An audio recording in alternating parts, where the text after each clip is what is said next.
എല്ലാവർക്കും നമസ്കാരം. ഞാൻ കൃഷ്ണദാസ് വടക്കയിൽ യൂത്ത് കോൺഗ്രസിൻ്റെ മഞ്ചേരി മണ്ഡലം പ്രസിഡന്റാണ്.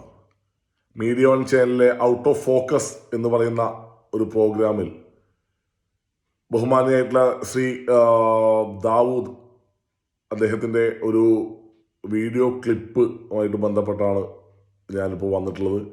നിങ്ങളുടെയൊക്കെ ഒരു ശ്രദ്ധയിലേക്കായിട്ട് ഞാൻ ആ വീഡിയോ ഒന്ന് പങ്കുവയ്ക്കുന്നുണ്ട്. ഇവർ കോടതിയിലേക്ക് കൊണ്ടുവരുമ്പോൾ യൂത്ത് കോൺഗ്രസ്സുകാർ മുദ്രാവാക്യം വിളിക്കുകയാണ്. എന്ത് കണ്ടിട്ടാണ് ഇവരിത് ചെയ്യുന്നത്? യൂത്ത് കോൺഗ്രസ്സുകാർ ഈ സ്ത്രീക്കെതിരെ മുദ്രാവാക്യം വിളിച്ച് റോട്ടിലിറങ്ങുന്നതിൻ്റെ ന്യായം എന്താണ്? കേരളക്കാരെ മുഴുവൻ ചർച്ച ചെയ്ത ഒരു വിഷയമാണ്. ഒരു ബസ് യാത്രയിൽ ഷിഞ്ചിത എന്ന് പറയുന്ന നമ്മുടെ കഥാനായിക ചിത്രീകരിച്ച ഒരു വീഡിയോ. അതിൻ്റെ ഭാഗമായിട്ട് അതിൽ ഇരയാക്കപ്പെട്ടതോ അല്ലെങ്കിൽ വേട്ടക്കാരനായി എക്സ്പോസ് ചെയ്യപ്പെട്ടതോ എന്നുള്ളത് നിയമവും കോടതിയും തീരുമാനിക്കട്ടെ. നമ്മളാരും ജഡ്ജിയും ആരാച്ചാരും ആവുന്നില്ല. അതിൻ്റെ പേരിൽ ആർക്കും പരാതിയോ പരിഭവമോ വേണ്ട, വളരെ വിനയപൂർവ്വം പറയുകയാണ്. എന്നിരുന്നാലും നിലവിലെ സാഹചര്യത്തിൽ ദീപക് എന്ന് പറയുന്ന ഒരു യുവാവ് ആത്മഹത്യ ചെയ്തിരിക്കുക. ഒരു കുടുംബത്തിന് ഏക ആശ്രയവും അത്താണിയുമായിട്ടുള്ള ഒരു യുവാവ് ആത്മഹത്യ ചെയ്തിരിക്കുക.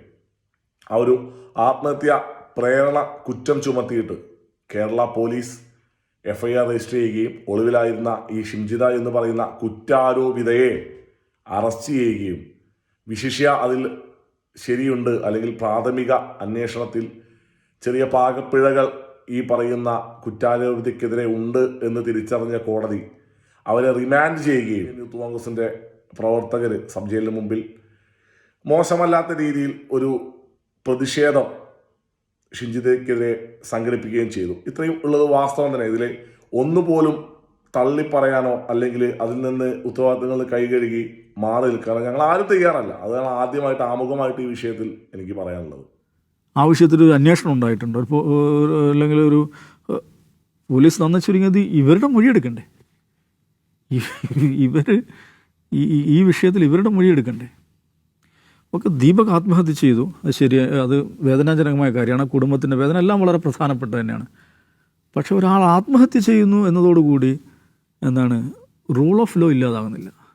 നിയമത്തിൻ്റെ വഴിക്ക് പോകണം. അദ്ദേഹം പറയുന്ന പോലെ ദീപകിൻ്റെ ആത്മഹത്യ മൂലം ഇവിടെ റൂൾ ഓഫ് ലോ ഇല്ലാതായി എന്ന് പറയുന്ന വലിയ തെറ്റിദ്ധാരണാജനകമായിട്ടുള്ള ഒരു പ്രസ്താവനത്തിൻ്റെ ഒരു ആത്മഹത്യ കൊണ്ട് മാത്രം ഇല്ലാതാവുന്ന ഒന്നായിട്ട് റൂൾ ഓഫ് ലോയെയും അല്ലെങ്കിൽ ലോ ആൻഡ് ഓർഡറിനെയൊക്കെ അദ്ദേഹം കാണുന്നുണ്ടെങ്കിൽ അത് വലിയ രീതിയിലുള്ള ഒരു തെറ്റിദ്ധാരണ തന്നെയാണ്.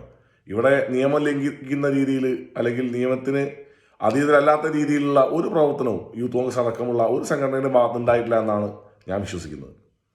മറിച്ച് വർഷങ്ങളെടുക്കുന്ന കുറ്റാന്വേഷണം, ചിലപ്പോൾ അതിലേറെ സമയമെടുക്കുന്ന വിധിക്കായിട്ടുള്ള കാത്തിരിപ്പ്, യൂത്ത് കോൺഗ്രസിനെ പോലെ ഒരു യുവജന സംഘടനയ്ക്ക് ഈ പറയുന്ന പതിറ്റാണ്ടുകൾ കാത്തിരുന്ന് പ്രതിഷേധിക്കാനുള്ള ഒരവസരം മഴ കാത്തിരിക്കുന്ന വേഴാമ്പലിനെ പോലെ കാത്തിരിക്കുന്ന അത്തരമൊരു സമര പാരമ്പര്യം പേറുന്ന സംഘടനയല്ല യൂത്ത് കോൺഗ്രസ്.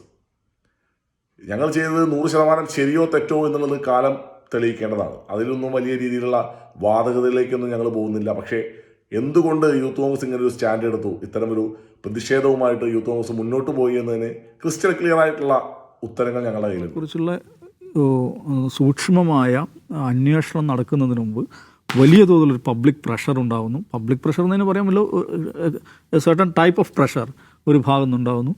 അതിന് പോലീസ് വിധേയമാകുന്നു. അതേ ഒരു വഴിക്ക് കോടതിയും സഞ്ചരിക്കുന്നതായിട്ടാണ് എനിക്കിതിൽ ഫീൽ ചെയ്തിട്ടുള്ളത്.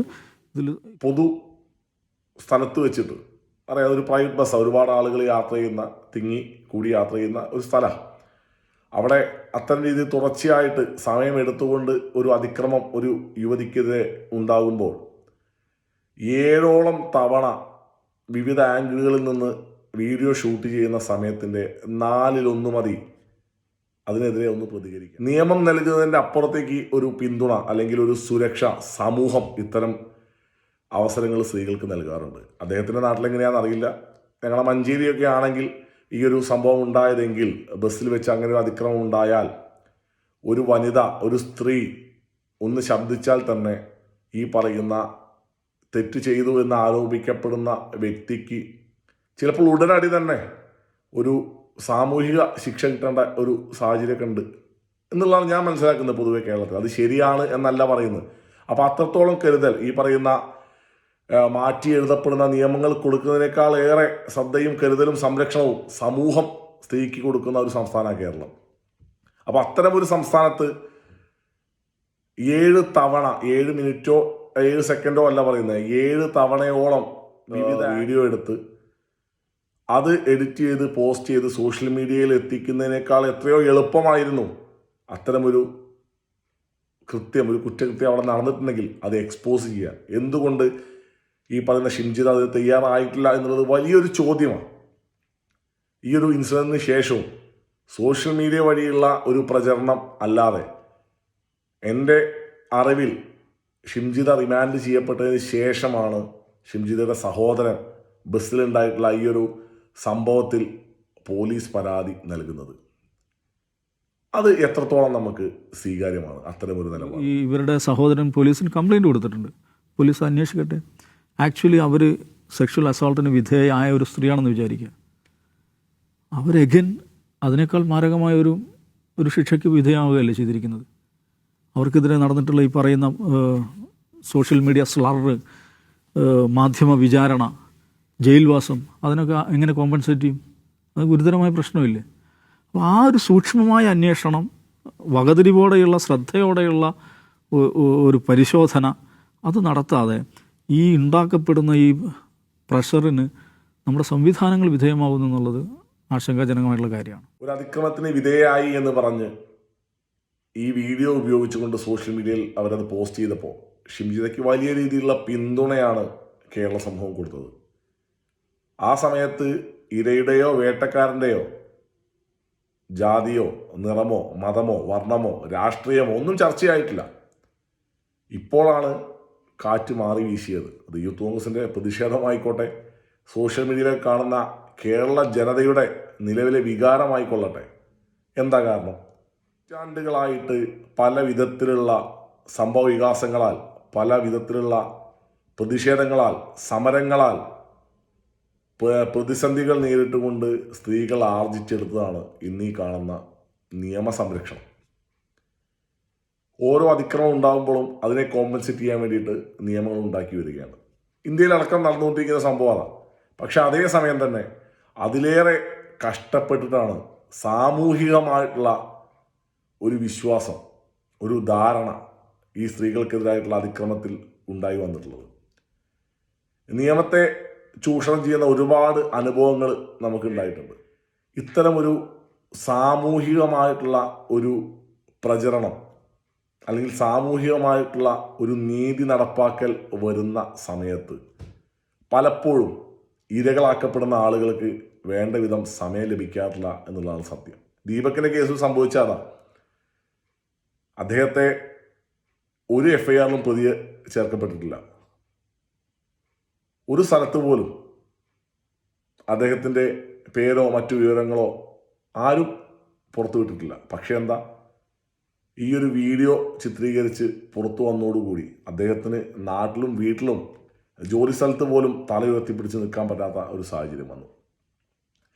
ഈ പറയുന്ന ഷിംജിതയ്ക്ക് ഇപ്പോൾ ലഭ്യമാക്കണം എന്ന് ദാവൂദ് സാദ് പറയുന്ന ഈ ഒരു വിഷയം, ഇത് ദീപകിൻ്റെ കാര്യത്തിലുണ്ടായിട്ടുണ്ടോ? വലിയ രീതിയിലുള്ള ഒരു പാതകമല്ലേ ഷിംജിതയുടെ ഭാഗത്തുനിന്നുണ്ടായത്?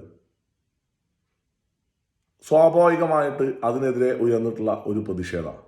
ഇവിടെ നീതി നടപ്പാക്കാൻ ഉള്ള സാഹചര്യം ഒരുപാടുണ്ടെന്നിരിക്കെ, ഞാൻ മുൻ സൂചിപ്പിച്ച പോലെ നിയമപരമായിട്ടും സാമൂഹികപരമായിട്ടുള്ള പിന്തുണ ഷിംജിതയ്ക്ക് ഉറപ്പാണെന്നിരിക്കെ എന്തുകൊണ്ട് വൈ സോഷ്യൽ മീഡിയ? വലിയൊരു ചോദ്യം. നിലവിൽ സോഷ്യൽ മീഡിയ ഉപയോഗിച്ച് പല രീതിയിൽ ഫേമസ് ആവാൻ ശ്രമിക്കുന്ന ആളുകളെ നമ്മൾ കാണുന്നുണ്ട്. പക്ഷേ ഇത് വലിയ രീതിയിൽ എതിർക്കപ്പെടേണ്ട ഒരു വിഷയമാണ്. ഒരു കാരണവശാലും ഇനി ആവർത്തിക്കപ്പെടുന്നില്ല എന്ന് സമൂഹം ഉറപ്പാക്കേണ്ട ഒരു വിഷയമാണ്. അതിൻ്റെ ഭാഗമായിട്ട് തന്നെയാണ് യൂത്ത് കോൺഗ്രസിൻ്റെ ഭാഗത്ത് നിന്ന് പ്രതിഷേധം ഉണ്ടായിട്ടുള്ളത്. സ്ത്രീകളെ സംരക്ഷിക്കാൻ സൃഷ്ടിച്ചെടുത്ത നിയമം, സ്ത്രീകളെ സംരക്ഷിക്കണം. ഇത്തരം സാഹചര്യങ്ങൾ വരുമ്പോൾ മറ്റൊന്നും മാനദണ്ഡമാവാതെ സ്ത്രീക്ക് താങ്ങും തണലുമാവണം എന്ന് നമ്മൾ ആർജിച്ചെടുത്ത ബോധം, ആ ഒരു പൊതുബോധത്തെയാണ് ഷിംജിതയെ പോലുള്ള ആളുകൾ ഇല്ലാതാക്കുന്നത്. കേവലം സ്വാർത്ഥ താല്പര്യങ്ങൾക്ക് വേണ്ടി ഷിംജിതമാർ ചെയ്യുന്ന ഇത്തരം കുറ്റകൃത്യങ്ങൾ വരും കാലങ്ങളിൽ അർഹതപ്പെട്ട കൈകളിൽ നീതിയെത്താൻ വൈകുമോ അല്ലെങ്കിൽ തടസ്സമാകുമോ എന്ന് ഞങ്ങൾ ഭയപ്പെടുന്നുണ്ട്. അതിൻ്റെ ഭാഗമായിട്ട് തന്നെയാണ് ഇത്തരം ഷിഞ്ചിതമാരുടെ കൂടെയല്ല സമൂഹം എന്ന് യൂത്ത് കോൺഗ്രസ് വിളിച്ചു പറഞ്ഞിട്ടുള്ളത്. നിലപാടിൻ്റെ പ്രഖ്യാപനത്തിൻ്റെ പേരിൽ എന്തൊക്കെ കഷ്ടനഷ്ടങ്ങൾ വന്നാലും അതിനെ ഫേസ് ചെയ്യാൻ ഞങ്ങൾ തയ്യാറാണ്. ഇതുമായിട്ട് തുടർന്ന് വരുന്ന എന്ത് ചർച്ചകളായിക്കോട്ടെ, അത് പൊതുജനമധ്യത്തിലായിക്കോട്ടെ, ചാനൽ ചർച്ചകളായിക്കോട്ടെ, ഏത് രീതിയിലും കൃത്യമായിട്ട് ഒരു നിലപാടുമായിട്ട് ഞങ്ങളുണ്ടാവും. നമ്മുടെ ഈ ചർച്ചകളൊക്കെ കേരള സമൂഹം കാണുന്നുണ്ട്. നമ്മൾക്കെല്ലാവർക്കും ഒരു മൂല്യനിർണ്ണയം നമ്മളറിയാതെ തന്നെ നടക്കുന്നുണ്ട്. എല്ലാം നല്ല രീതിക്ക് പോകട്ടെ. നന്ദി, നമസ്കാരം.